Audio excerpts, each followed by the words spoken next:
자, 이제 교회사에 대해서 반절을 했는데 이제 반절 나머지를 우리가 하도록 하겠습니다. 여러분 교회사 이 역사를 좀 알아야 되겠죠? 네, 이제 사실은 어떻게 보면 이제 내일 새벽부터가 좀 본론적인 내용들인데, 하여튼 오늘까지 이제 동방교회는 이제 오늘 저녁까지 다 마치고 내일부터는 이제 또 다른 교회 역사에 대해서 배우게 될 것입니다. 자, 3번 15페이지 3번 313년 밀라노 칙령 이후에 동방교회 이제 움직임. 동방교회를 우리가 오늘 새벽에 많이 봤죠. 이제 313 콘스탄틴 황제가 이 동로마의 황제였어요. 그렇기 때문에 동로마에서 얕은 이 교회를 공인했단 말이에요. 공인. 핍박을 금하고 교회를 인정해 줬단 말이에요. 그러니까 서방 교회에서 어떤 변화가 일어나는 것보다 동방에서 엄청난 큰 변화가 일어난 거예요. 동방 쪽에서 먼저. 이해되시죠? 자, 동방은 오늘 새벽까지 보니까 사도들로 인해서 사도 바울과 이 사도들을 통해서 이어져 내려온 이 복음을 믿고 있었어요. 그런 신앙 체계를 가지고 있었습니다. 자, 이런 핍박 속에서, 정말 순교 속에서 정말 예배 자체를 금하고 예배당을 다 불살르고 모든 면에서 압박을 하고 어마어마하게 거의 200여 년 동안 64년도부터 200년 이상 지금 300년대 초반까지 계속 핍박을 받아왔기 때문에 엄청난 고통을 겪고 있는 거죠. 그런데 이제 콘스탄틴 황제가 이 교회를 핍박을 금하고 국가에서 전적으로 괜찮은 좋은 종교로, 왜냐하면 콘스탄틴이가 이 십자가의 환상을 보고 십자가를 방패에 붙이거나 전쟁을 이긴 다음부터 교회에 대해서 호감을 가졌고, 또 이 콘스탄틴 엄마 헬레나라고 하는 사람이 또 이 사람이 얕은 교인이었단 말이에요. 교회를 믿고 예수를 믿고 교인이 됐기 때문에 콘스탄틴은 이때부터 굉장히 많은 교회에 굉장히 그 유익을 주는 도움을 주는 그런 정책을 펴기 시작했습니다. 그래서 기독교를 공인하는 313년 승인 이후에 그 이후에 계속해서 그런 어떤 승인들을 계속 해 나갔죠. 그 다음에 또 어떤 것을 또 정책을 폈냐면은 이 동로마 쪽에 이 돼지를 잡아서 희생제를 드리는, 유대교가 아닌데 로마에서 하는 어떤 행위는 그런 좀 좋지 않은 그런 의식이 있었어요. 근데 이것들이 기독교에 그렇게 은혜가 되지 않는다고 생각해서 그걸 다 폐해줬어요. 로마에서는 이거 하지 말아라. 이제 콘스탄틴이 동로마를 다스리는데 동로마 쪽에서는 이걸 하지 말아라. 동로마라 말하면 어느 지역이냐면 한마디로 지금 터키 쪽과 그 다음에 이 이집트죠, 알렉산드리아죠, 그리고 이스라엘, 시리아, 그다음에 거의 이집트, 이 정도까지 다 동방의 로마예요. 로마가 다 지배했죠.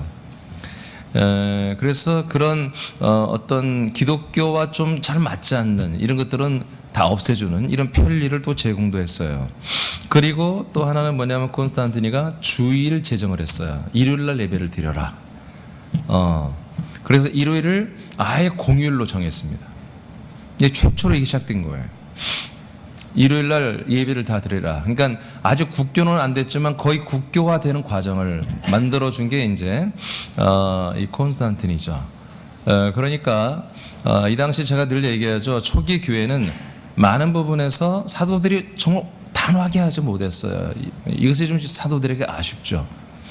유대교 섞여 있었기 때문에 많은 부분에 안식일날, 토요일날 예배를 드렸어요. 주일날 예배도 드리고 토요일날도 예배를 드리고, 그래서 하나님의 교회라고 하는 이들이 한국 이단이죠. 이것들이 나와서 할 때 뭐냐, 일요일은 태양신을 숭배하는 날이다. 이 날에 콘스탄티니가 태양신을 숭배하는 날에 예배를 드리게 하면 태양신을 섬기는 거 믹싱해 놓은 거다. 왜 이런 짓을 하냐? 토요일날 예배 드린다. 하니까 성경에 또 안식일을 영원히 지켜야 할 규례로 나와 있으니까 많은 기독교인들이 이것을 보고서 많이 흔들리고 성경대로 왜 정말 안식일을 예배를 안 드리지? 일요일은 정말 역사적으로 보니까 콘스탄틴 황제가 원래 토요일날 예배를 드리고 있었는데 일요일날 예배 드리도록 강제로 그렇게 다 정책으로 해놓은 것이 역사적 사실이거든요. 이거요. 그런데 물론 이제 거기 태양신하고 믹싱하려는 의도도 있었겠지만 유대교를 미워했어요. 좀 유대교는 토요일날 철제 제사잖아요. 회당에 모이고. 그러니까 이제 거의 국교처럼 기독교를 해가는데 말 안 듣는 게 누구예요? 유대교만 말 안 들어요. 기독교인들은 뭐예요? 지금 좋다고 하는 거지. 근데 진짜 기독교인들은 반발했어요. 근데 대부분의 기독교인들은 핍박을 하다 안 하고 교회를 신경 써주고 국가 재정으로 국가의 권력으로 교회를 자꾸 세워주니까 그냥 부흥이야. 점점 국교화되고 한마디니까 뭐예요? 교회를 무조건 다 다녀야 되는 거야. 다 믿어야, 국가가 다 믿어야 되는 거야. 그러니까 이거는 뭐 전도 안 해도 그냥 날마다 부흥되는 거죠. 그런 어떤 그런 흐름을 만들어 놓은 게 콘스탄틴 황제예요.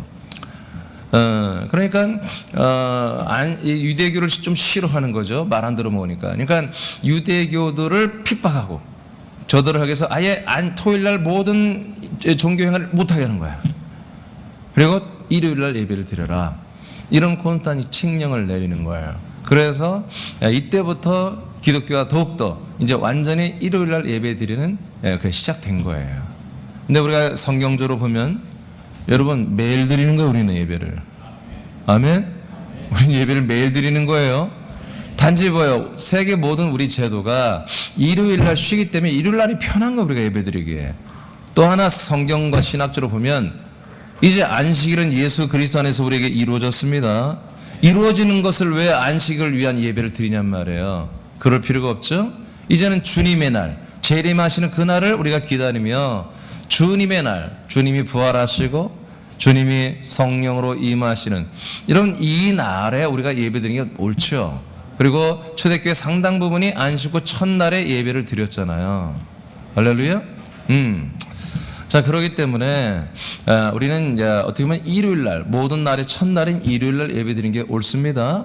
왜냐하면 세상 창조와 사람이 하는 거라면 안식일날 하는 게 맞아요. 근데 우리는 뭐예요? 이제 사람도 아니고 세상 만물에 속한 자들이 아니란 말이에요. 우리는 하나님의 아들들이며 이제 우리는 하나님의 아들로서 새로운 삶을 살잖아요. 그래서 성령이 임하시고 예수님이 부활하시고 승천하신 이 날에 우리는 예배를 드리는 게 더 사실 옳습니다. 그러나 하나님의 교회가 얘기하고 또 이단들이 그 거짓말은 아니다 이거야. 맞다 이거야. 콘스탄틴 황제가 일요일날 예배드리고 한마디로 제정해놓은 건 맞다. 이런 것 때문에 이제 기독교는 막 완전 기가 사른 거지. 국가에서 그냥 황제가 그것도 막 전 세계를 지배하는 반쪽 동로마를 지배하는 이 황제가 그냥 교회를 적극적으로 그냥 지원해주고 신경 써주니까. 그 다음에 또 하나 교회 건축을 장려하고 이때부터 큰 교회들이 세워지는 거예요. 큰 왕궁같이 짓는 거야. 그리고 그 재정들을 일부 국가에서 지원해 주는 거예요.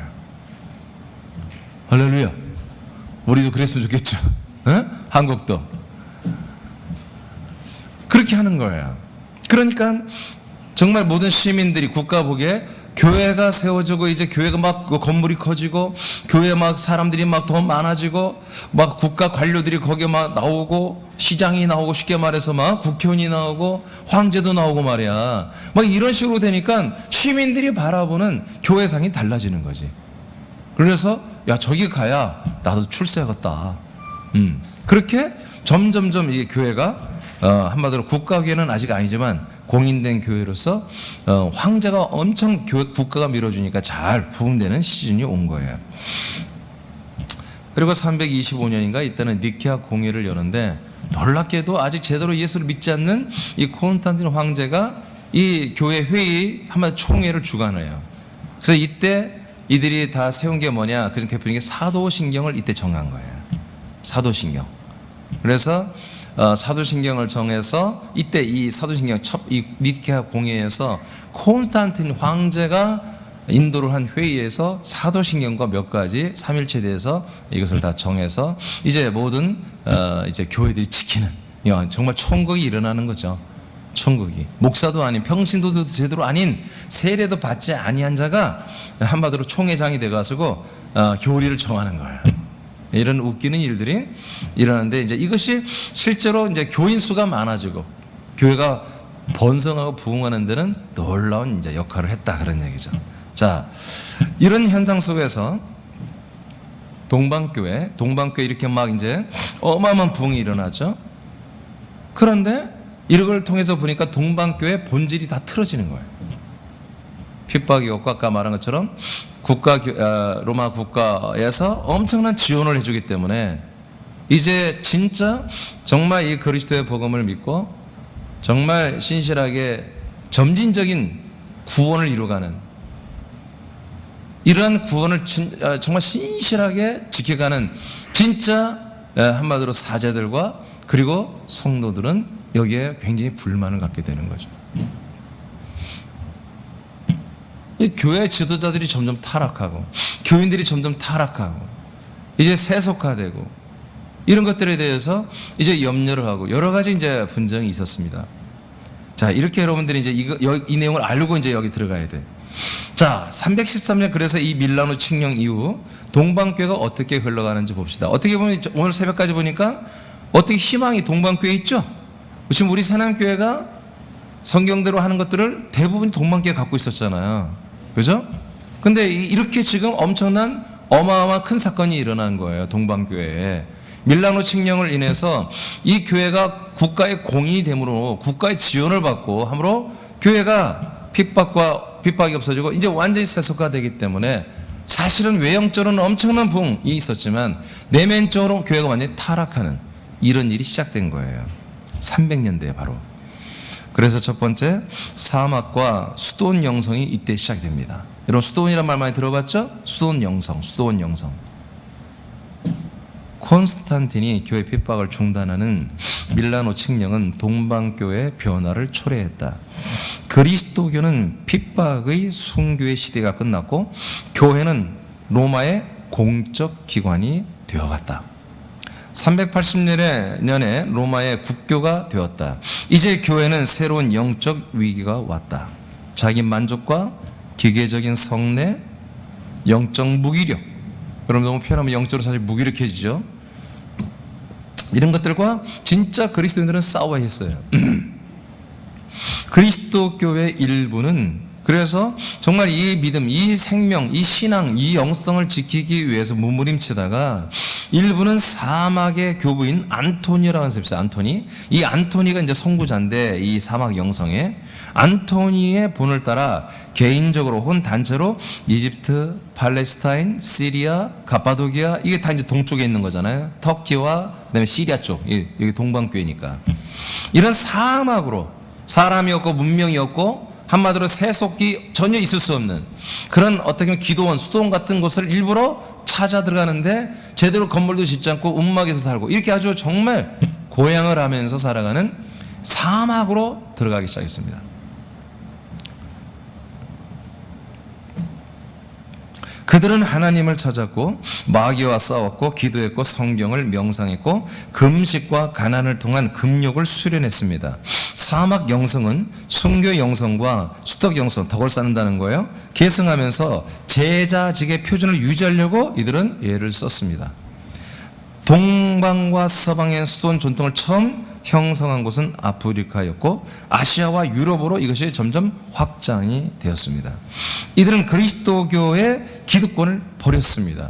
한마디로 담임 목사직도 버리고 한마디로 어떤 부목사직도 버리고 내가 장로라도 버리고 지금 타락해가는 이 동방정교회의 동방교회의 이 모든 조직에서의 자기 위치를 다 버려버리는 거예요. 이렇게 갖고는 안 된다 이거지. 그래서 정말 살기 위해서는 모든 걸 다 기득권을 버리고 내가 다 버리고 사막으로 들어간다 이거예요. 사막으로 들어가서 금욕과 여러 가지 가난, 일부러 가난해지는 거, 여기로 노동, 이런 것들을 실천하면서 이런 지금 수도원 계열들이 지금도 전 세계에 있습니다. 우리나라에도 굉장히 많이 있습니다. 이 수도원은 두 가지예요. 아까 말한 안톤이라고는 동방 교회에서 아마도 발원해서 시작된 분, 이 전통과 서방 교회에서도 이제 이 수도원 영성이 시작되거든요. 거기서 나오는 또 수도원들이 있는데 성격이 좀 달라요.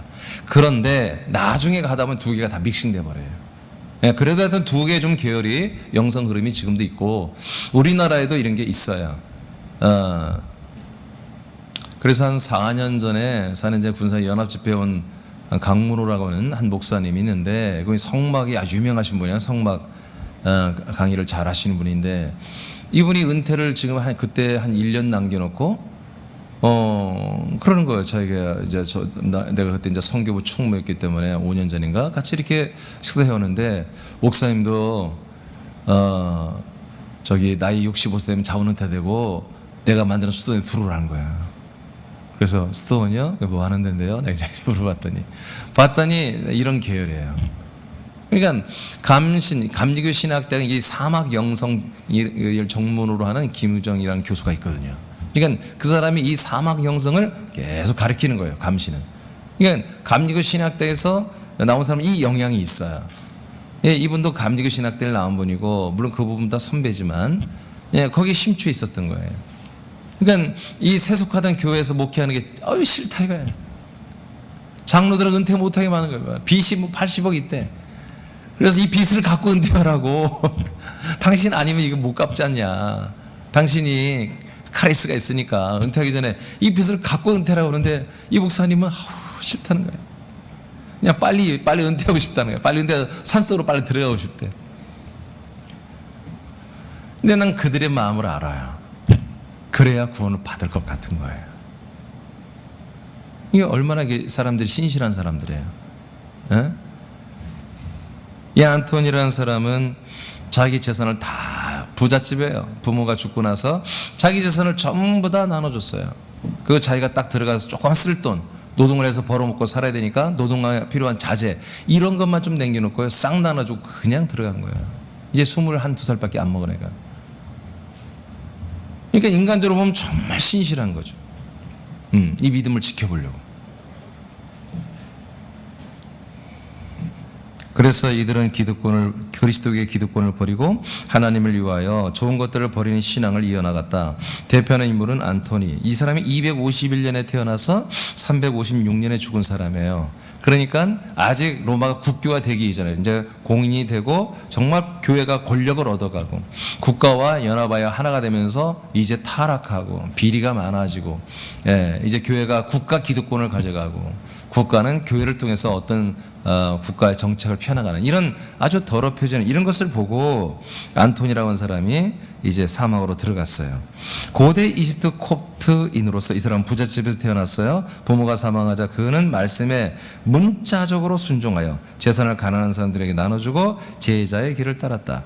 그는 가혹한 방법으로 자신의 육신의 것들을 거절하고 금욕과 가난을 살았다. 그는 철저하게 그리스도로 이 싸움을 했음을 고백한다. 그는 나일강 건너 폐허가 된 요새에서 20년 동안 사탄과 싸웠다. 이후부터 안토니오를 모방하는 사람들이 이제 점점 늘어나는 거예요. 동방교에서. 그래서 그가 세상에 나오면 사람들을 위해 봉사하고 병자를 치료하고 귀신을 추방하기도 했다. 점점 그를 따르는 영성가들이 늘어났다. 아타나시우스는 안토니를 죽음과 마귀를 이긴 예수 그리스도를 닮은 사람으로 그렇게 묘사를 했다. 자, 바코미오스라는 사람은 이제 292년에 태어나서 348년에 죽은 사람인데 이 사람은 사막에서 처음으로 수동 공동체를 운동을 시작한 거예요. 그러니까 안토니는 개인 혼자 들어가서 혼자 수련을 하는 거예요. 혼자. 이게 얼마나 외롭고 정말 고통스럽겠어요. 근데 그것을 통해서 자기는 어떻게든지 살아보려고 하는 거야. 그런데 그렇게 해갖고는 안 되겠더라 이거야.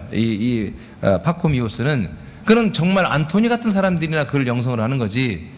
대부분의 대중들이 이거 못 따라간다. 그래서 어떻게 해요? 공동체를 꾸리는 거예요. 공동체 수도원을. 그래서 공동체 생활 수도원의 아버지라는 명칭을 얻었다.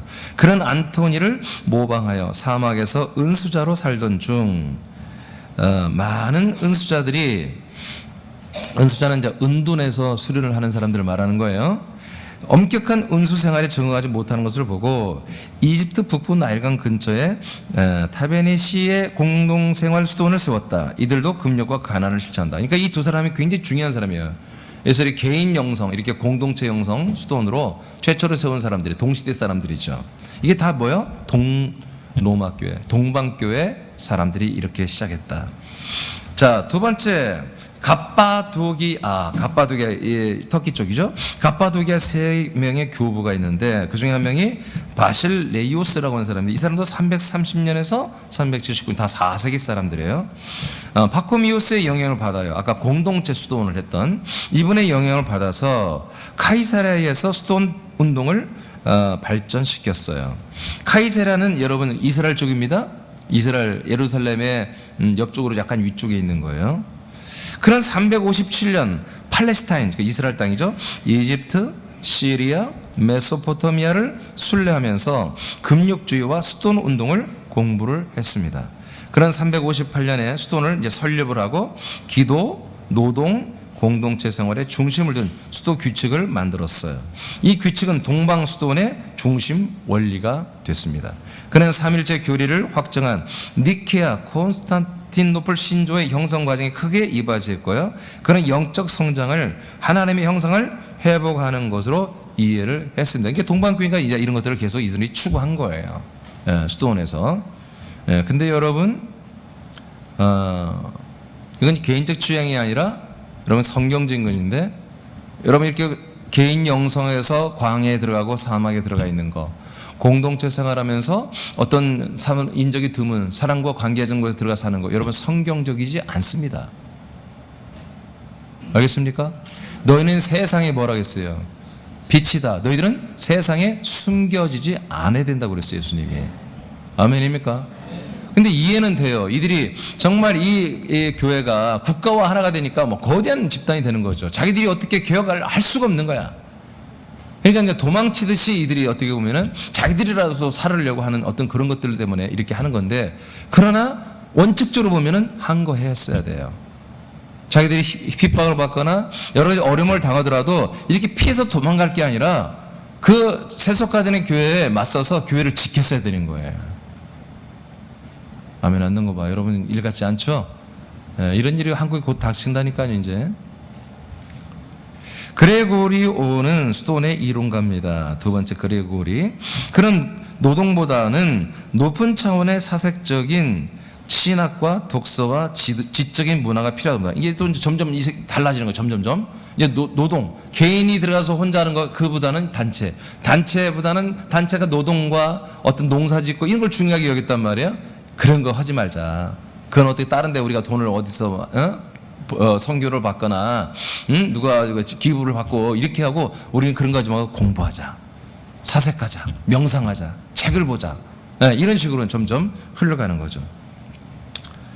그래 그는 오리게네스, 이제 185년생인데요. 이게 이제 한참 선배죠, 이분은.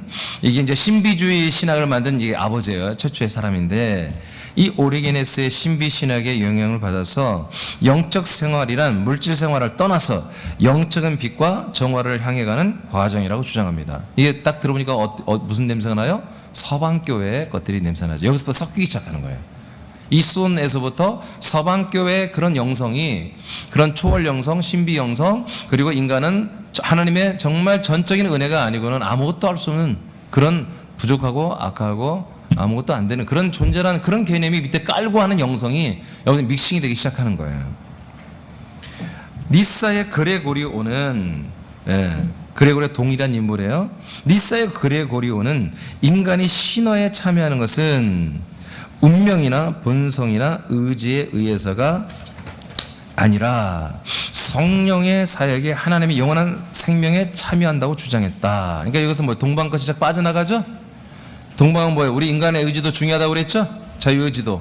하나님의 역사와 우리의 의지가 만나야 한다고 그랬어요. 근데 이제 이 사람 그레고리는 우리의 의지가 그런 게 중요한 게 아니고 하나님의 성령의 역사, 사역으로 우리가 하나님의 영원한 생명에 참여할 수 있다.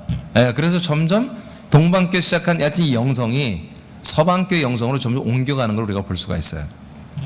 그는 하나님과 인간의 본질상 질적 차이를 설명한다. 동방의 믿음과 영성이 점점 서방과 연합하여 나아가는 성향이 나타난다. 그레고리의 부정신학. 이 사람은 왜 그러냐면 부정신학이 돼서 부정신학. 자, 동방교회 최고의 대표는 뭐라고 했어요? 신화라고 그랬죠? 신화되는 거. 즉 우리가 하나님처럼 되는 거예요. 우리로 말하면 하나님의 아들들이 되는 거죠. 그런데 이제 이 동방에서 일어난 이 기운 중에, 수도원 운동 중에 이 그레고리오가 부정신학을 강조합니다. 이것은 서방에 있는 것이었습니다. 부정이 뭐예요? 한마디로 인간은 부정적인 존재라는 거예요. 하나님 앞에서 우리가 믿음 생활할 때 인간은 다 부정돼야 된다, 그런 얘기예요. 여러분 저를 만나지, 이것은 여러분 일반적으로 들어왔던 말씀이에요. 여러분들이 인간은 악하고 부족하고 하나님의 말씀을 깨달을 수도 없고 믿을 수도 없는 존재, 죄를 이길 수도 없으며 하나님을 볼 수도 없으며 하나님을 이해할 수도 없고 하나님의 말씀을 전혀 들을 수도 없는 그런 존재. 이게 다 부정인 거야. 사람에 대한 부정인식. 이걸 부정신학이라고 그래요. 이것을 만든 사람이 이 그레고리오예요.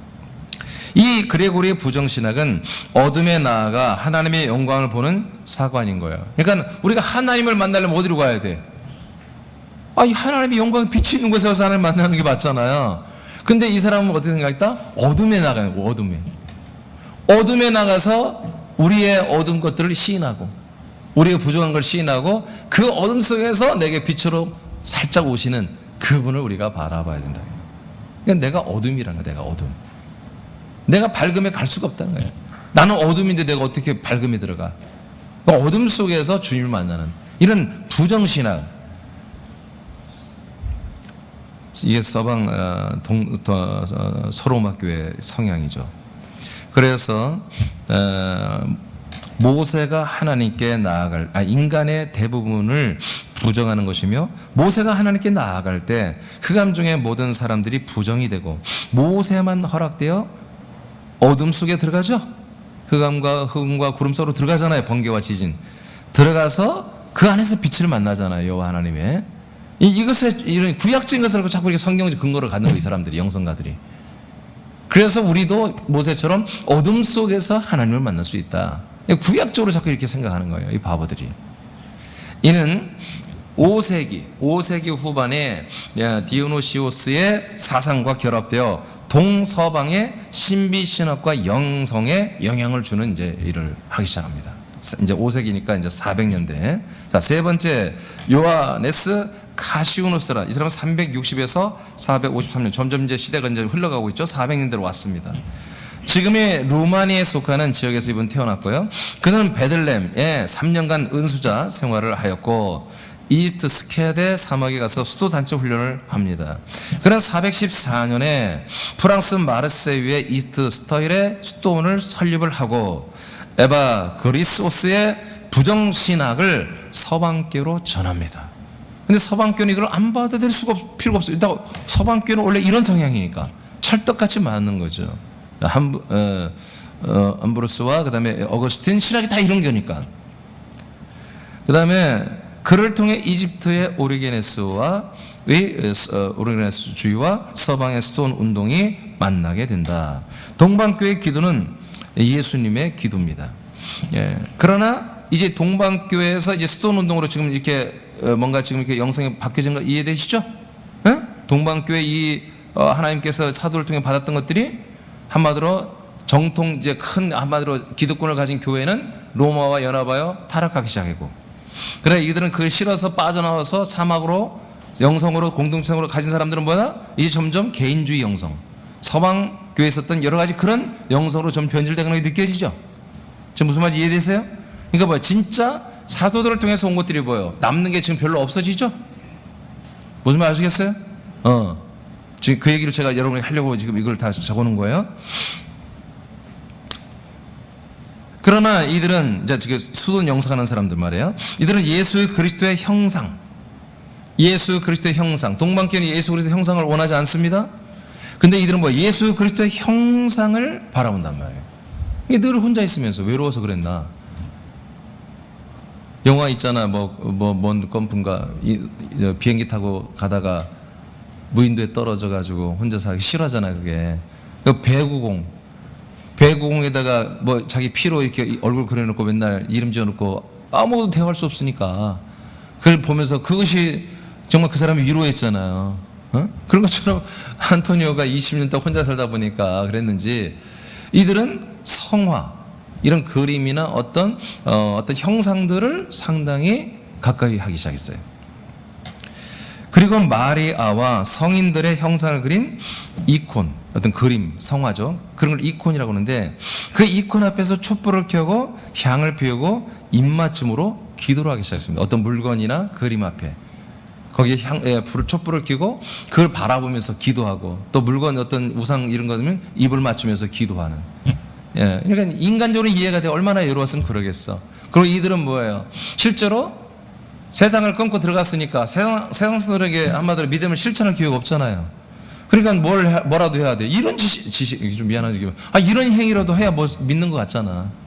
날마다 아침에 일어나서 밥사님 하이 안녕, 밥 먹어야지, 점심 만나서 밥 먹어야지, 저녁마다 밥 먹어야지. 하루 일과가 그냥 밥 먹고, 근데 밥도 제대로 안 먹지. 아니 하루 일과가 없는 거야. 그러니까 뭔가 몸으로 하는 것들을 자꾸 만들 필요가 있었나 봐요. 그래서 이제 예수님의 또는 마리아의 또는 어떤 믿음의 성인들의 그런 그림이나 어떤 형상을, 이게 우상이죠 정확히 말하면, 그런 걸 만들어 놓고 그 앞에 불을 켜고 기도하거나 입을 맞춰서 기도하거나. 그러니까 여러분 영화, 외국 고대 영화를 보면 막 그들이 이렇게 뭐 입 맞추고 막 그러잖아요. 십자가도 막 입 맞추고 막. 그런 이스톤 영성이란 말입니다. 거기서 온 전통이에요. 그러니까 한국교도 마찬가지예요. 목사님들 중에서도 그런 신학을, 이렇게 사막 영성 이런 것들을 배운 분들은 벌써 딱 가운 보면 알아요. 가운도 일반 가운이 아니에요. 좀 이렇게 그런들이 이 사람들 입는 가운이 좀 따로 있어요. 그리고 기도도 이렇게 하고 이렇게 꼭 이렇게 해요. 틀림없어. 그러면 사막 영성하거나 캐톨릭 이런 가톨릭과 그다음에 이 사막 영성 이런 것의 계보를 영향을 받은 그런 사람들이에요. 굉장히 검소하게 살라고 그러죠. 근데 그런 사람들은 꼭 애들은 다 미국으로 유학 보내더라고. 검소하게 사는데.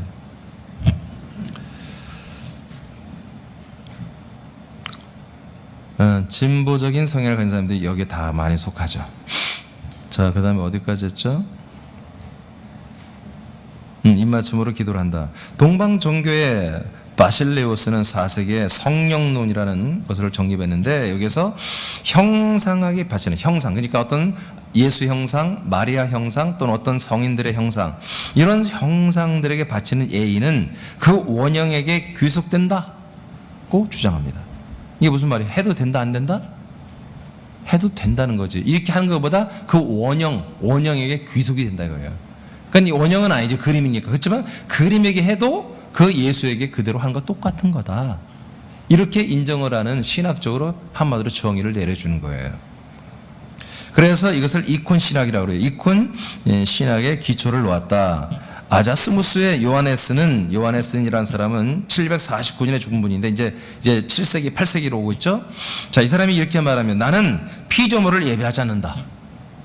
이런 사람도 동방교에 있는 거예요. 나는 피조물을 예배하지 않는다. 나를 위해 피조물이 되셨고 피조물을 통해 나의 구원을 완성하신 나는 하나님만을 예배할 거다. 이런 사람들은 나중에 한마디로 이 캐톨릭에서 다 밀려나는 거죠. 로마 국교에서 밀려나는 거죠. 동방교에서도 밀려나는 거죠.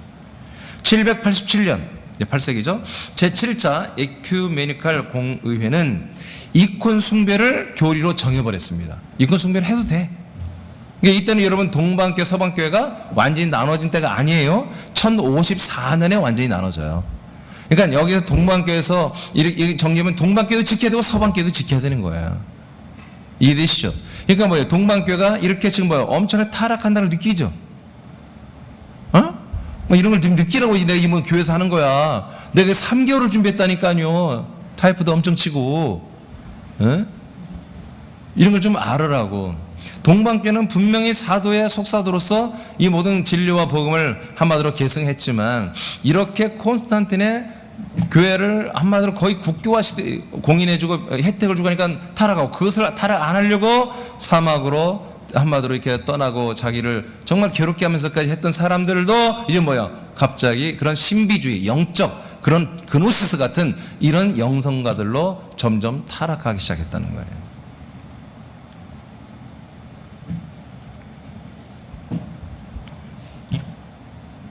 정교회는, 즉 동방정교회는 예배는 하나님께 드리자. 경의는, 예배는 하나님께 드리되 그 예배의 그 경외하는 그 표현은 이콘에게 하자.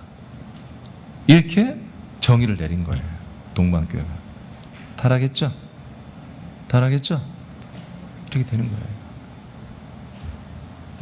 자, 여섯 번째, 이제 동방교회는 일단 마치고요.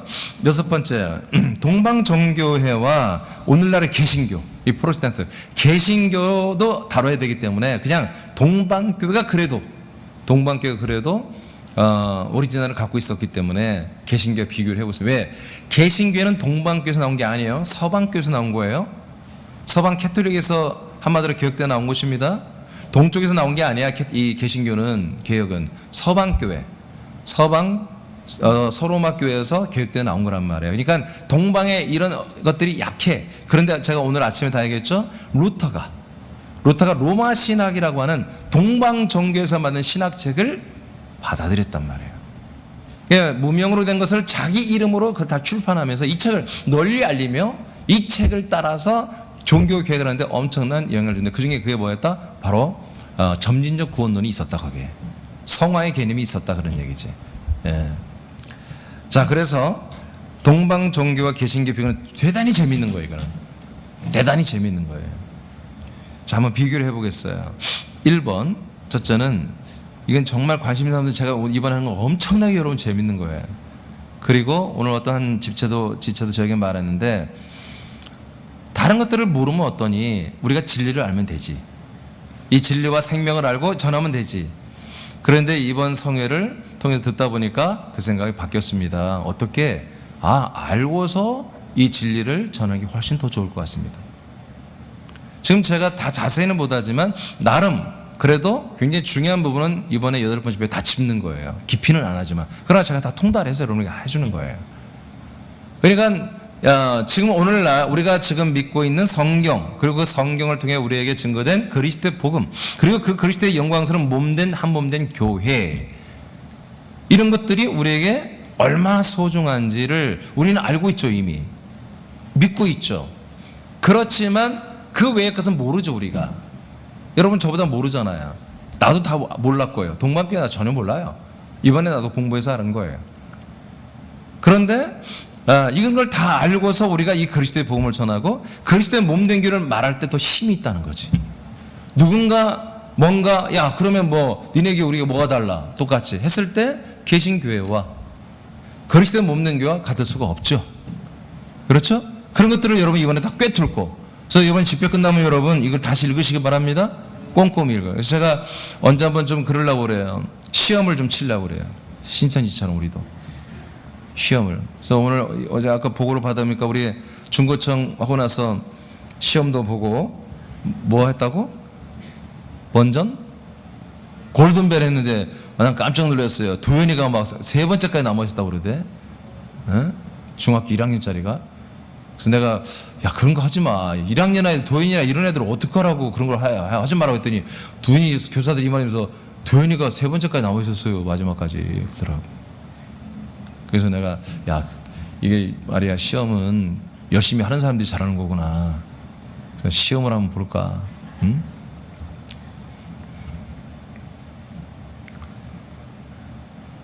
자, 사도권의 개성에 대해서 보겠습니다. 사도권, 이 중요한 얘기죠? 사도권을 개성하느냐 안 하느냐에 따라 이게 진짜 가짜 나눠지잖아요. 자, 정교회는 여러분이 한번 읽어볼까요? 여러분이 읽어봐야죠. 정교회는 시작. 그리스도를 기초한 교회라는 인식과 더불어 정교회가 사도권을 계승한다는 사실은 매우 중요하다. 개신교는 성경회와 몇몇 루터교들을 제외하고 사도권의 계승에는 개념이 없다. 자, 정교회, 동방 정교회는 그리스도를 기초로 한 교회라는 인식과 더불어서 정교회가 사도권을 계승한다는 사실을 매우 중요하게 가지고 있어요. 서방교회도 이걸 가지고 있어요. 그래서 일대 교황이 누구다? 베드로다. 이렇게 고집하고 막 웃기고 있죠. 왜? 그래야 교황의 그리스도의 대리자로서 설 수 있으니까. 동방정교회 그런 개념이 아니라 이 진리 때문에 그렇습니다. 이 복음 때문에 이거를 철저하게 우리는 속사도들을 통해서 동방교회는 있다라고 이렇게 초기에는 그렇게 충실했어요. 그런데 문제는 뭡니까? 개신교는 사도권의 계승에 관심이 없어요. 그런 개념이 없어요. 오직 예수, 오직 십자가, 오직 하나님의 전적인 은혜, 사랑, 이것이 이제 절대적 진리예요. 사도권의 계승 이런 거 아예 관심이 없어요. 제가 여러분 22가지 예수가 그리스도가 되는 게 복음이란 책 있죠. 거기에 오직 사도들을 통해서 온 말씀만이 복음이다. 이런 것들을 하나하나 내가 끄집어내는 게 이게 난 지금 생각하면 기적인 거야. 이게 선자를 통해서 예언된 예수만이 그리스도다. 이런 거 하나하나 내가 끄집어내는 게 이게 정말 내 지식으로는 할 수가 없는 것들이었어요. 그 타이틀을 하나하나가 다. 내가 동방종교를 만나고서 이번에 공부하면서 깜짝 놀란 거예요. 두 번째, 성경. 이 성경에 어떻게 되어 있느냐. 정교회는 구약 39권, 그 다음에 10권의 위경을 여기에 또 포함시켜서 믿어요. 10권의 위경. 천주교는 지금 서방교회는 한 5권인가 더 아마 추가, 여긴 10권이나 더 추가해요. 신약은 27권으로 우리가 똑같이 동일합니다. 개신교는 우리가 너무 잘 알고요. 39권, 27권. 그래서 10권이 더 많아요. 정교회가. 세 번째, 성직자의 자격. 정교회는 사제와 주교는 반드시 남성만 돼요. 사제와 주교. 이게 사제는 일반 목사하고 주교는 한마디로 감독이나 전체 대표자가 되는 그런 직분이에요. 하지만 집사들은 여자도 될 수가 있어요. 집사, 평신도. 여자들은 목회자는 절대 안 돼요. 집사밖에는 못 해요. 사제와 여자 집사들 간의 결혼은 허락이 되지만 이 결혼은 사제들이 안수 이전에 결혼하고 안수를 받은 게, 안수 받고 나면 똑같아요. 천주교처럼 결혼 못해요. 동방정교회도. 사제 가운데 주교가 되기를 원하는 사제들 가운데 나는 감독이 될 거야. 한마디로 대표하는 한마디로 최고의 리더가 될 거야. 이렇게 소망을 가진 자들은 결혼을 하면 안 돼요. 독신으로 살아야 돼요. 천주교처럼. 개신교는 대부분의 성직자가 되기 위해 독신을 강요하는 규정이 없어요. 여성에게도 안수를 주며 성공에서도 여성이 사제가 되기도 해요. 자, 네 번째, 성만찬. 성만찬. 이제부터 좀 중요합니다.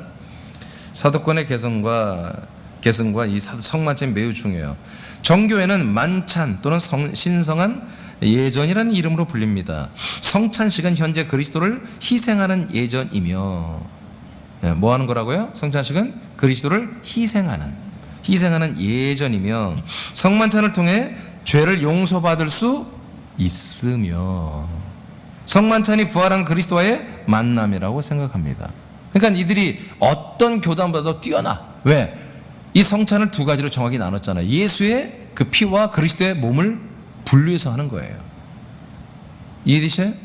근데 문제는 뭐예요? 실제로 이 성찬을 하면서 죄삼이 이루어지고, 이 떡을 먹으면서 한마디로 생명이 실제로 있어요. 부활하신 그리스도를 만날 수 있다는 거예요. 이것을 뭐라고 하냐면 서방교회에서, 천주교에서 화채설이라고 그래요. 화채설. 실제로 이 떡이, 이 피가 예수의 피, 예수의 몸으로 변한다는 거예요. 이 시간에. 동방교회도 이 정교도 오늘날 똑같이 이렇게 믿고 있어요. 여러분, 이거 잘못된 겁니다. 그러면 무슨 일이 일어나요? 성찬만 잘해도 구원 받으면 못 받아요. 아니, 예수님의 피고 예수님의 살이라니까 이게 실제로 된다니까. 그러니까 성찬만 꾸준히 잘해도 뭐예요? 그래서 여러분 지금 캐톨릭은 뭡니까? 7개 성사를 얘기했죠. 그 중에 뭐예요? 대표적인 게 유아사례와 이 성찬식이란 말이에요. 유아사례 때부터 예정론으로 잡아버리고, 그 다음에 성찬을 통해서 이 성찬을 안 하면 구원 못 받는 거예요. 그래서 고해성사 때 가장 세게 때리는 게 이 성찬을 그만 못하게 하는 거예요. 벌벌벌 떨어요. 그러면. 우리 개신교는 어때요? 우리 교회는 요새도 코로나 때문에 안 해. 성찬을 한 달에 한 번씩 하다가 또 안 하는 것도 안 돼요. 이건 하나님 예수님이 기념하라고 했으니까 이건 기념하는 거야. 누구를? 예수 그리스도를 기념하는 예전이란 말이에요. 기념하는 것이지 실제로 이 예전을 통해서 그 피가 예수의 피가 돼서 내 죄를 사하고 그 몸이 예수의 생명의 살이 돼서 내 모든 생명을 주고, 그런 게 아니에요. 그런데 지금 천주교와 동방정교회는 화채설을 그대로 믿고 있는 거예요. 그러니까 그 예전이 거룩하게 걸어가지 않겠어요? 엄청 거룩하죠. 그들은 몰 때마다 그래서 이 성찬을 하는 거예요. 그래서 그 성찬을 받기 위해서 그들은 정말 만리를 제치고 와서 줄을 서서 성찬을 받는 거예요. 여러분들은 성찬을 어떻게 받아요? 우리는 그 떡과 포도주를 마시면서 되는 게 아니라 이 말씀을 먹는 거예요. 이 말씀을 마시고 이 말씀을 먹으면 진짜 성찬이에요. 그게 진짜 성찬. 아멘? 예.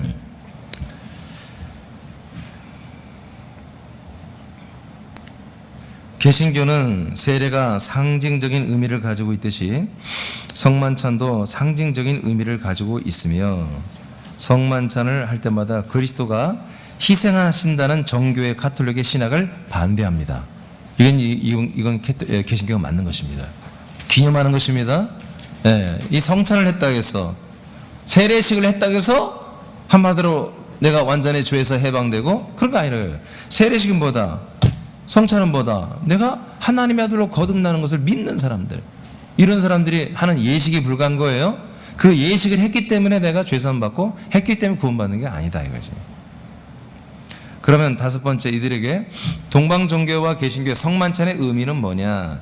정교회는 성만찬 동안에 사제는 빵과 포도주에 성령이 임하기를 기도합니다. 지금 서방 로마 국교도 마찬가지입니다. 예. 그래서 그들은 센터에 동그란 무슨 이렇게 진 같은 동그란 게 있어요. 그 동그란 것이 하나의 한마디로 빵이라고 하는 거죠. 그 빵을 위해서 신부 하나가 확 기도합니다. 그러면 그 빵이 전부 다 진짜 예수의 몸이 되는 기도를 하는 거예요. 그럼 오늘 이 몸이 진짜 몸이 되었다. 이게 선포하는 거예요. 그러면 그 교인들은 그 떡을 먹기 위해서 난리가 나는 거지. 그렇기 때문에 성찬에 사용된 포도주는 임재하는 성령이 임재하는 기도 후에 그리스도의 살과 피로 실제로 그날 변한다 라고 이들은 믿는 거예요. 그래서 이를 신성한 신비라고 봅니다. 즉 화채살을 믿습니다. 동방정교가 이렇게 타락해버린 거예요. 이게 초기 때는 이러지 않았을 거예요. 분명히 오늘날까지 지금 이렇게 하고 있습니다. 개신교는 성찬에 사용되는 빵과 와인은 상징일 뿐 그것이 실제적으로 그리스도의 살과 피로 변하는 것은 아니다. 하지만 성공회의 경우는 또 성공회는 영국의 카톨릭과 흡사하게 그리스도의 살과 피로 변한다고 주장합니다. 그래서 이것을 또 개신교인들 중에 이런 것을 좀 이렇게 비슷하게 믿는 교단도 있어요. 그래서 이들은 남겨진 그 떡과 포도주를 나오면 막 버버버 하는 거예요. 어떻게 하냐고. 어떻게 해요? 목사가 다 먹는 거예요. 그래서 그날은 목사가 취해 막 김권사 오라고 그래, 김장도 오라고 그래, 이 새끼 말이야 막 포도주 남은 거 누가 먹어? 목사님이 다 먹어야 되는 거야. 또 버릴 수도 없어. 왜? 예수님 뭔가 피니까. 그러니까 남들이 집사들 와서 먹으라면 이 또 말이 너무 많이 먹으면 또 예수가 될까봐 목사님들이 먹는 거야 막. 이 우스기 진짜 그랬다니까 진짜.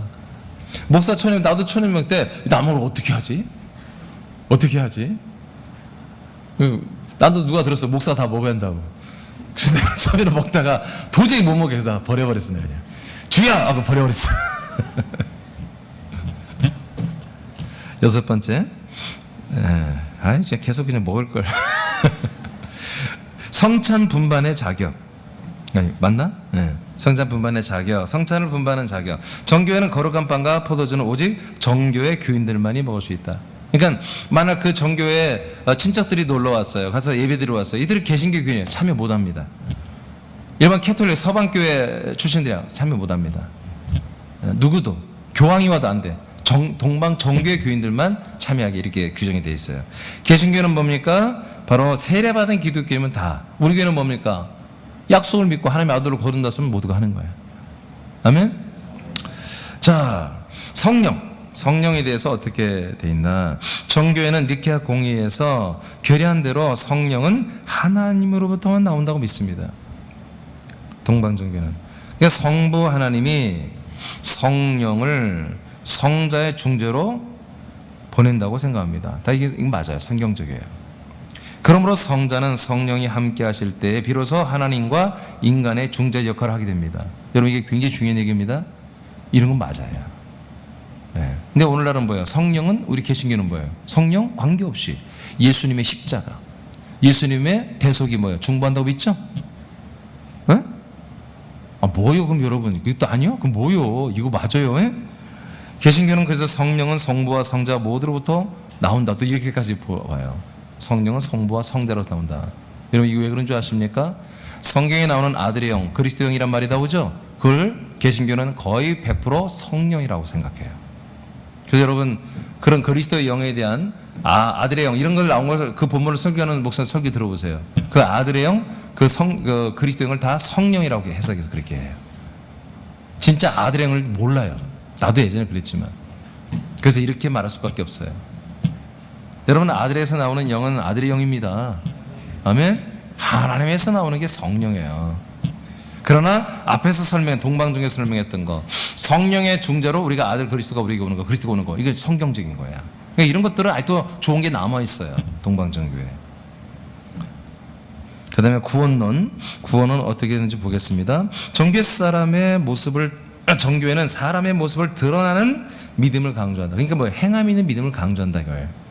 구원을 위한 그리스도의 사역을 그분의 성육신으로부터, 자, 굉장히 이걸 갖고 있다는 건 정말 아직도 희망이 있는 거야, 동방계는. 자, 예수님이 오셔서 인간이 되셨죠? 그리고 지상에서 살았죠, 33년 동안. 이것을 다 인정하는 거야. 그리고 십자가에서 죽었죠? 개신교는 여기까지잖아요. 엔딩이잖아요. 하나님의 일하심이. 이것으로 우리 구원이 이루어졌다고 보잖아요. 근데 동방교회는 이게 아니다 이거예요.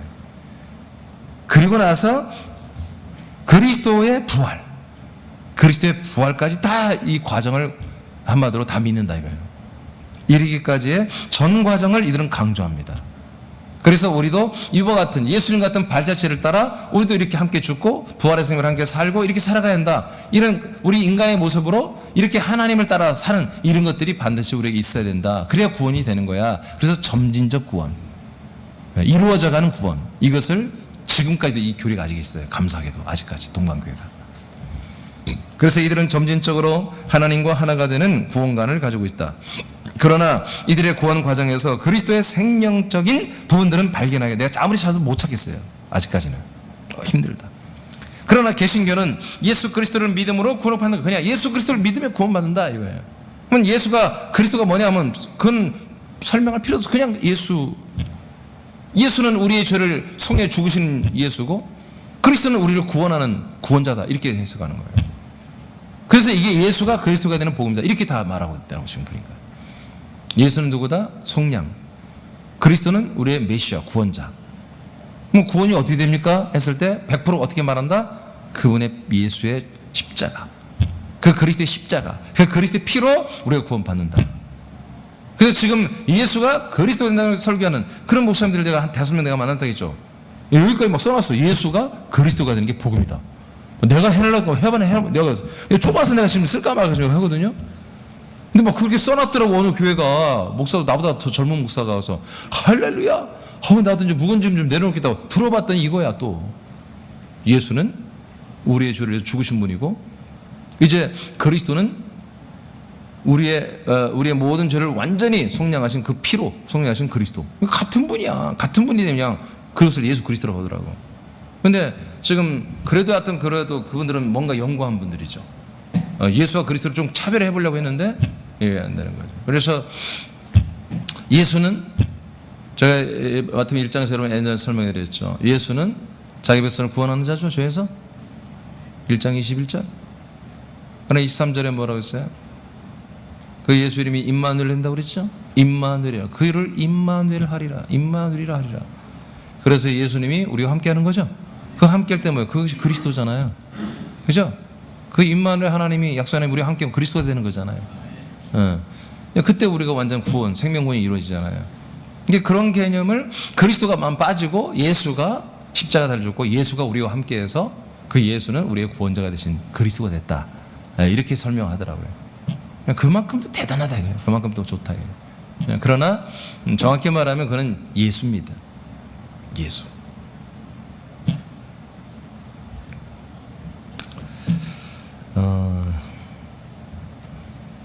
이들은 점진적으로 하나님과 하나 되는 구원관을 가지고 있다. 그러나 이들의 했고요. 개신교는 오직 믿음으로 된다. 그리스도의 십자가에서의 대속적인 죽음을 통해서 된다고 이렇게 보고 있어요. 자, 9번째는 성경의 권위. 성경 권위. 성경을 어떻게 대하느냐. 정교회는 전통을 매우 중요하게 생각하여 이 전통 안에는 성경 앤 플러스 성경만 있는 게 아니라 성인들의 기록 그리고 공의회에서 결정된 기록들을 다 포함해서 성경과 동일한 권위로 인정해요. 이게 타락인 거예요. 이게 타락한 거예요. 이래서는 안 돼요. 개신교는 감사하게도 오직 성경이에요. 이건 개신교 너무 잘하고 있는 거예요. 오직 성경 말씀. 10번째 결혼과 이혼. 이건 집에서 읽어보세요. 11번째 마리아 승천설과 무원죄 잉태설. 이것도 중요해요. 정교회는 마리아가 육신의 죽음을 경험하였고 승천하였다는 것을 인정한다. 이게 마리아가 죽었지만 바로 부활해서 승천했다는 거예요. 성경에 나와요? 없어요? 여러분 읽어봤어요?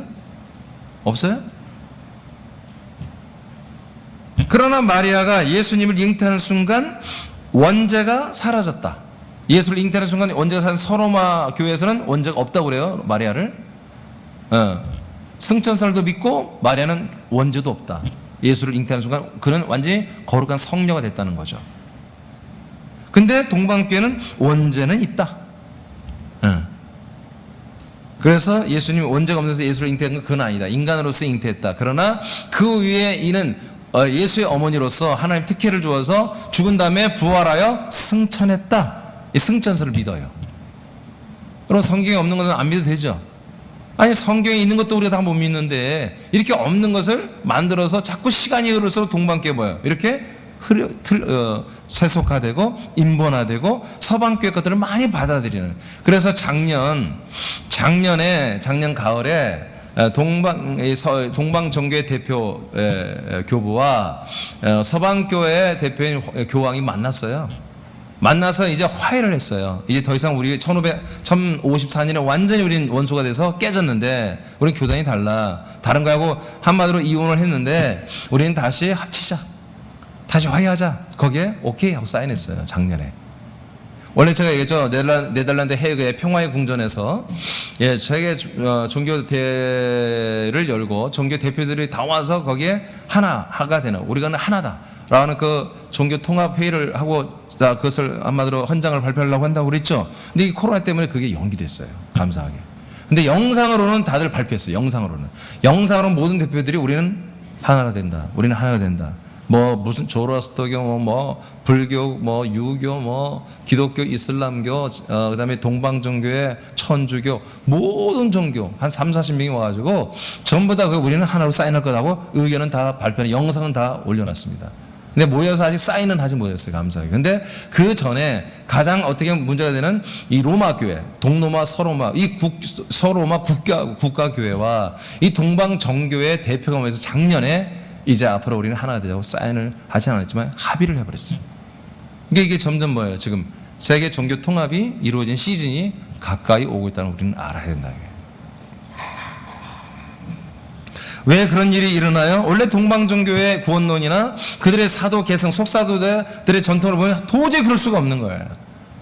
그런데 뭐요? 너무나 많이 타락했다. 동방종교가. 너무나 많이 변질했다. 아까 말 이콘 신앙, 이콘. 형상이나 우상과 그림을 숭배하잖아요. 뭐 틀려먹은 거지, 벌써 그게. 마리아가 승천했다고 믿어요? 그건 말도 안 되는 거죠. 성경적으로 이런 점진적 구원론을 믿는 사람들이 아니 어떻게 그렇게 마리아는 특별히 택해서 승천했다고 그렇게 엘리야처럼 그렇게 승천했다고 믿을 수가 있어요? 성경에 나오지도 않고 증인도 없는데 실제도 아닌데.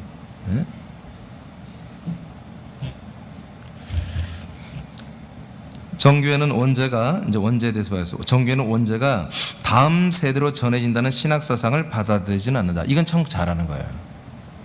여러분 죄의 싹은 사망입니다. 죄를 지어야 사망이지. 아니 죄를 짓지도 않은 그 뱃속에 잉태된 아이가 아직도 숨도 제대로 안 쉬고 뭐 말도 한 번도 안 해보고 생각도 안 해본 아이가 무슨 죄가 있냔 말이야. 죄의 싹이 사망이에요. 죄 값이. 죄를 지어야 그 값을 치르지. 아멘. 원죄는 말이 안 되는 거예요. 이게 이제 하나의 통치를 해서 어거스틴이 만들어 놓은 건데 감사하게도 아직까지도 동방정교회는 이 원죄는 인정하지 않아요. 그러므로 마리아가 굳이 원죄가 있는지 없는지를 관심 갖지 않는다 이거예요. 원죄는 있다 없다 관심 갖지 않아. 그러나 승천을 했다. 이렇게 동방정교회는 그렇게 주장한다 이거지. 개신교는 둘 다 거부하죠. 이건 참 잘하는 거예요. 개신교회가. 마리아는 사람일 뿐이죠. 오직 예수님만이 죄가 없으신 분이며 승천을 인정한다. 개신교 중 루터교회만이 루터교회는 여러분 국교입니다. 로마에 독일에 여러분 독일이 국가교회인 거 아세요? 그러니까 독일 가면 다 기독교예요. 국가교회라니까 국가교회. 독일은. 그러니까 독일 목사님들은 국가에서 공무원이에요. 공무원. 국가에서 월급이 나와요. 그냥 독일에서 목사 되면요, 심간 편해요. 교인이 몇 명이든 상관없어. 월급이 다 나와요. 국가 공무원이야. 호봉만 올라가면요, 월급 탁탁 나오고요. 독일이 잘 사는 나라잖아요.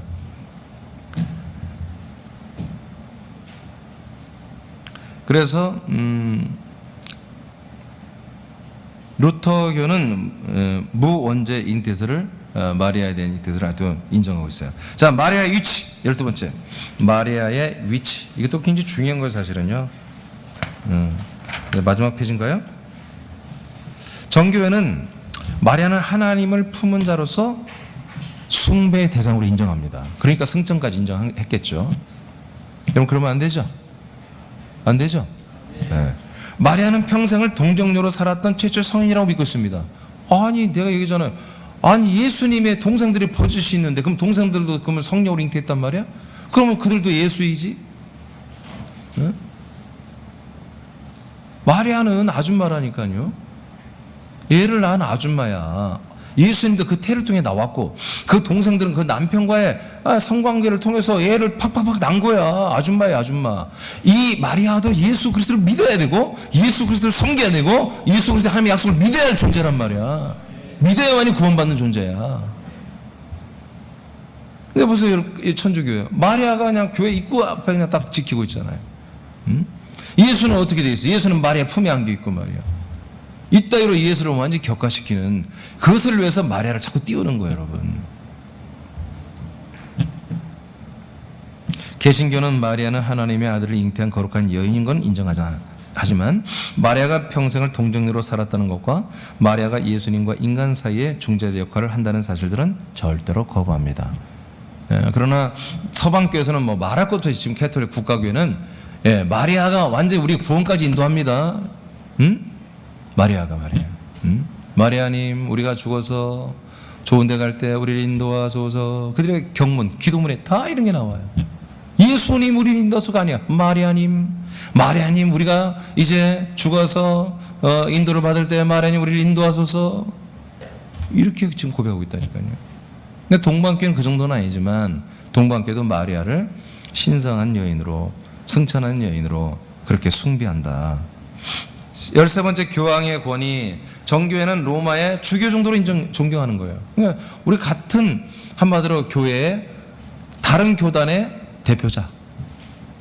이렇게. 그러나 전체 정교회에 대한 관할 것은 없죠. 서방교회, 서방국교회만 한마디로 인정이 있는 거죠. 동방정교는 동방정교회 대표인 교부가 대표자가 있기 때문에. 개신교는 뭐예요? 개신교는 카톨릭 교회의 대표로서 권위만 인정하는 거예요. 그러나 그 카톨릭에서 우리가 개신교가 나왔기 때문에 일정량 두 가지 형상이 나타나죠. 반감이 있고 또 하나는 교황을 숭배하는 개신교인들이 있어요. 캐톨릭의 역사는 주장하는 여러 가지 이런 아까 말한 그 오리겐, 어거스틴 이런 신비신앙 또 전적인 그 은총 은혜 하나님의 전적 은혜 이런 것들을 지금까지 신앙을 그대로 받아들이는 이들은 그다음에 이 카톨릭의 이 뭐라고 할까 이 영성 수도원 영성 이런 걸 받은 사람들은 그다음에 카톨릭에서 하는 관상 기도 가만히 묵상하면서 귀신 불러내가지고 뭔가를 이렇게 그 귀신이라고 안 치시더라. 성인이라고 생각하지. 귀신들이에요. 자꾸 묵상하는 거. 그래서 영적인 어떤 카타르시스에 들어가고 영적인 존재를 만나는 거 묵상하면서 그 관상 기도가 이 천주교에서 나온 것이거든요. 이것을 따라하는 신교 목사들이 많아요. 귀신 역사인데 그걸 몰라 그 사람들이. 여러분 묵상 기도하지 마세요. 묵상 기도 뭔가 떠오르는 것도 그게 좋은 게 아니에요. 그게. 그래, 아들들은 묵상할 필요 없어요. 빨리빨리 아버지께 다 얘기하란 말이야. 빨리빨리.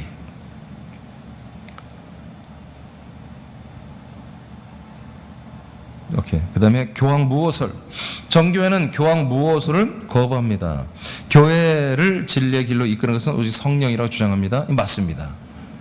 개신교는 교황무호설을 개신교도 받아들이지 않죠. 왜 그 한 인간이 지가 뭔데 뭐 지가 어떻게 예수 그리스도 똑같이 그렇게 자처하느냐. 아니라는 거죠. 오직 무호한 유일한 것은 오직 성경뿐이다 주장하고요. 15번째 연옥. 우리 개신교회는 연옥설이 없는데 동방정교회는 과연 연옥을 어떻게 생각할까요? 정교회는 연옥을 지상과 천국의 중간적인 형태로 이해한다.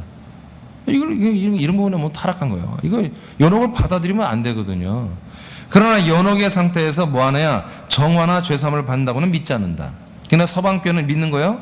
연옥에서도 정결해지고 죄사함 받고 여기서 구원을 받는다. 왜? 살아있는 자들이 죽은 자들을 위해서 기도해주면, 기도문을 계속 해주고 해주면. 그러니까 왜 이런 교리가 나왔다고 제가 알려드렸어요? 예정론. 이게 구원받기로 예정된 사람이 죽었어. 근데 이분이 한마디로 카톨릭에서 원하는 7개 성사를 제대로 하지 않고 제대로 그 룰을 안 지켰단 말이야. 그러면 분명히 카톨릭에서 구원받은 사람 말할 수가 없단 말이야. 근데 예정된 자라고 한마디로 지목을 했다. 그럼 어떻게 이 사람을 위해서 산자들이 기도를 해줘야 되는 거예요. 그러면 뭐 연옥에서 이들이 그 연옥에서 고통받으면서 자기들의 모든 죄를 값을 치르고 정화되고 하면서 이들이 다시 구원받을 수 있다. 그 연옥설을 주장하는 거예요.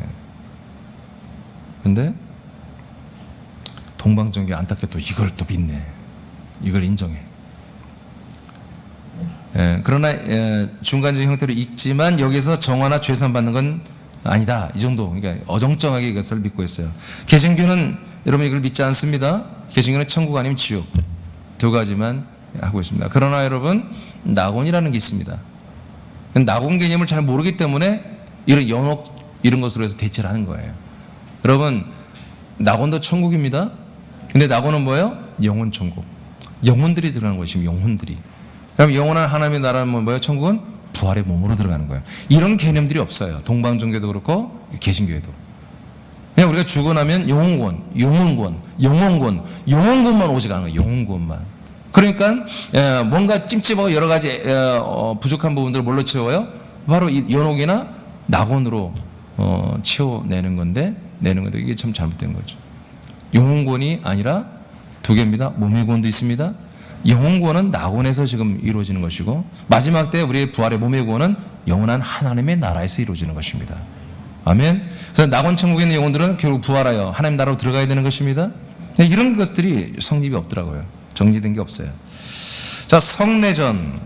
정교회는 7개의 성례전이 있다. 이거 서방교도 이건 비슷해요. 그래서 영세, 세례 주는 거예요. 세례, 성찬, 견진성사는 입교하는 거예요. 내지는 입교식에 성령 받기를 기도해 줍니다. 이건 다 좋은 거예요. 여러분 입교하는 날을 성령 세례 받아야 되는 거예요. 그래서 우리는 물세례와 함께 성령 세례 하는데 이런 전통이 있더라고요. 그래서 성령 받기를. 이건 서방교도 이런 게 있어요. 지금 감사기도 놀랍게도 성령이 임하시라고 사제가 축복 기도를 해줘요. 성령 임하시라고. 고해성사, 결혼성사, 신품성사, 목사 안수 같은 이런 거예요. 종유성사, 임종 전에 신자 5개 기름을 바르는 이런 것은 지금 서방교회나 이 동방교회 똑같이 하더라고요. 이런 7개를 꼭 지켜야 구원받는다고 믿는 건 서방교회. 근데 이것이 구원의 조건은 아니야. 그러나 꼭 우리는 해야 돼. 이런 것이 동방교회. 7번째, 성례전의 결과. 정교회는 신비로운 은혜가 성례전에 참여한 사람들에게 미친다고 믿습니다. 성례전에 참여한 사람들에게 신비로운 은혜가 임한다. 개신교는 교파마다 매우 다양하게 성례전에 미치는 영향과 결과에 대해 설명한다. 그럼에도 많은 개신교회인들은 성례전을 이미 받은 은혜에 대해서 다시 기억하는 상징적인 행위로 여긴다. 이게 옳습니다. 기념하는 것입니다. 그러니까 개신교는 뭐예요? 두 가지만 받아들인 거예요. 바로 성찬식과 세례 침례식. 왜? 예수님이 명령이 딱 두 가지밖에 없잖아요. 그래서 우리는 세족식 이런 거 안 해요. 예수님 명한 게 아니에요. 그냥 한번 했지. 당신이 본으로 보였지. 여러분 세족식 뭡니까? 십자가를 상징하는 것입니다. 죽음을 상징하는 거예요. 네. 그러니까 그거는 우리 성례전이 아니란 말이에요. 예수님 명한 게 아니야. 예수님 명한 것은 성만찬과 우리의 침례를 세례를 명했어요. 그래서 개신교는 대부분 이 두 가지만 합니다. 이게 옳습니다.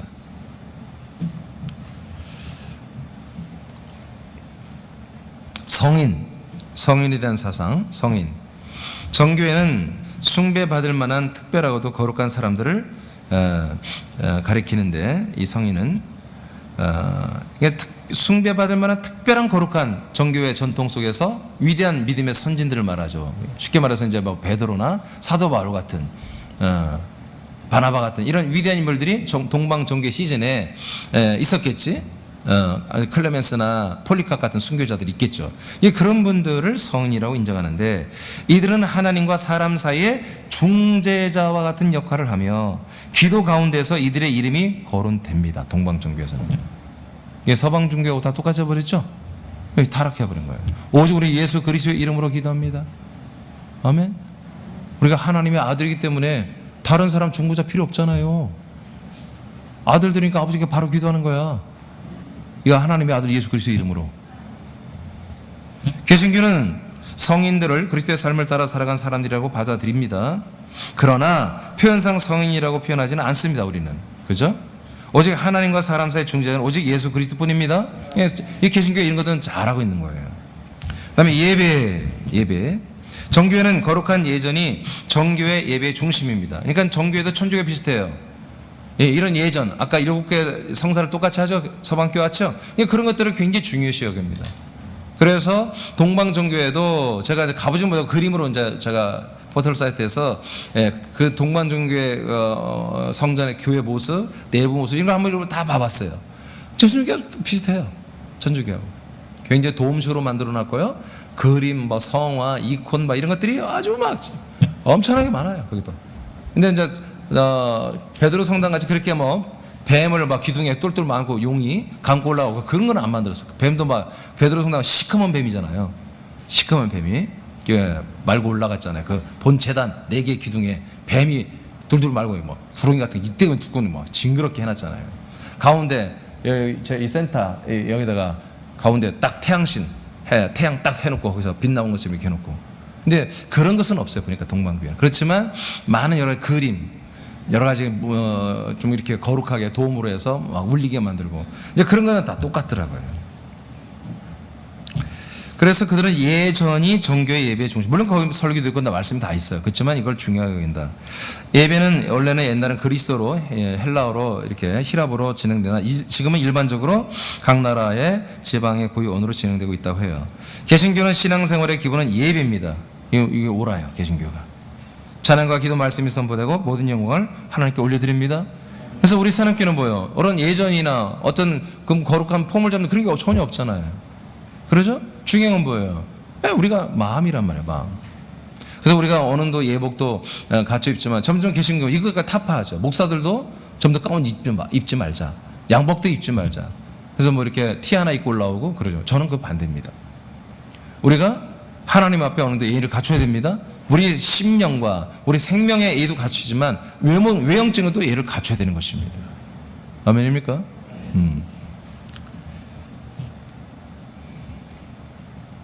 마지막 복음전도. 여기까지 마치겠습니다. 복음전도. 정교회는 전도하지 않습니다. 놀랍죠? 타락한 거지. 아니 당신들이 사도로부터 계승된 속사도로부터 계승된 진짜 복음이 있다면 왜 그걸 전하지 않습니까? 미친 거지. 이 사람들 미친 거지. 지들이 정말 적자라면 정말 자기들이 정통이라고 정교회라고 한다면 반드시 정교회로 자기들이 있는 진리를 말해야지. 문서를 통해서 미디어를 통해서 사람을 만나서 교인들을 훈련하게 계속 전도하게 해야죠. 이거 다 썩은 거예요. 전도하지 않아요. 돔령의 웅장한 성당과 아름다운 성화를 통하여 전도의 도구로 사용합니다. 개신교회에게 전도는 복음을 믿는 자들의 사명이죠. 개신교회는 잘하고 있는 거예요. 이건 사명이죠. 그래서 나가서 사람과 사람의 관계를 통해 문서를 통해 그리고 미디어 등 다양한 방법으로 주 예수 그리스도를 전파하고 있습니다. 이거는 개신교가 너무 잘하고 있는 거죠. 자, 이제 오늘 여기까지 이제 동방 정교회까지 마쳤습니다. 이제 우리는 이제 5번이죠. 오늘까지 5번 집회를 통해서 초대교회 33년 이후부터 70년대까지 1차 초대교회 역사를 봤고, 그 다음에 이제 로마라는 나라 속에서 이 초대교회들이 어떻게 진행됐는지 100년과 200년, 300년 간의 시대의 교회 변천을 우리가 봤습니다. 놀랍게도 로마가 지배하는 가운데 로마가 교회를 좌지우지하는 이런 형태로 이제 2세기, 3세기 와서는 완전히 이게 적나라하게 드러나서 서방은 완전히 로마와 하나 되고, 그리고 이제 400년대에 서로마가 완전히 망해버립니다. 독일 민족이, 게르만족이 망해요. 그러니까 뭐예요? 이제 교황이 한마디로 국가의 대통령과 같은 그런 기능까지 교회에서 해버립니다. 더 강력한 그래서 400년, 500년대 후반쯤에 이제 진짜 교황이 나타나는 거예요. 거기서 400년대 후반인가 지금 기억이 잘 안 나요. 그래서 교황의 절대 권력. 그래서 제가 이제 어저께인가 이제 교황의 그 어떤 천주교에서의 그 위치 이런 것을 알려드렸는데, 이거는 완전히 그냥 하나님이에요. 교황이 완전히 그리스도를 대리하는 자로서 그것에 맞는 신학을 바로 이 모든 어거스틴이 다 만들어주고, 어거스틴뿐만이 아니라 제가 대표로 어거스틴만 이렇게 암브로스가 넣었지, 대부분의 그런 신학자들이 이 교황을 중심으로 국가교회가 완전히 절대 권력을 누리도록 신학적으로, 그리고 교회의 모든 시스템과 법을 다 만들어버렸다는 거죠. 동방교회는 뭐예요?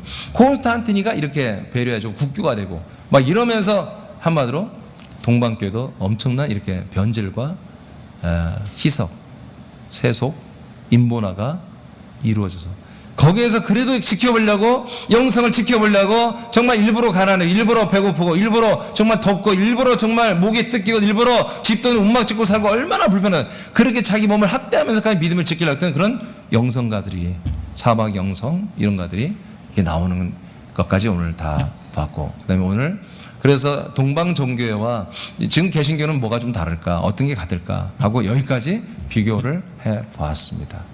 이제 내일부터는 어떻게 보면 이제 제가 가장 관심 있던 진짜 이 그리스도의 복음을 가지고, 진짜 이 그리스도의 몸된 교회를 사랑하고, 이 진짜 성경을 사랑하고, 진짜 믿음을 지켰던 그런 진짜 교회가 있었습니다. 이들은 중간에 이렇게 다 타락했고 많이 와야 되고 무너졌지만 진짜로 희생을 하면서 지켰던 그런 그룹들을 제가 발견하게 되었습니다. 그분들에 대해서 내일 새벽부터는 여러분이 다 나눠줬죠? 내일부터는 그 새벽부터 그 내용을 이제 3시간에 걸쳐서 하도록 하겠습니다.